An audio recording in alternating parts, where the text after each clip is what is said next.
Hello, good morning. Kaya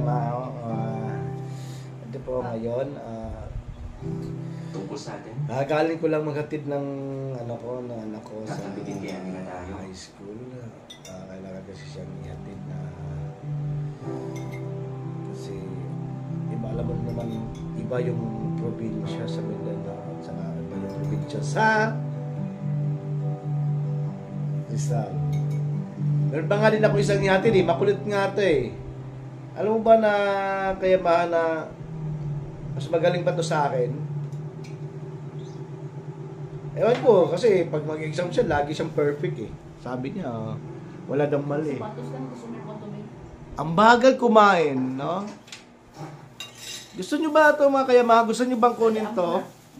Yung bunso na to? Andito lang siya 6:25 na sa amin. Atin mo na to. Kaya dyan lang muna kayo.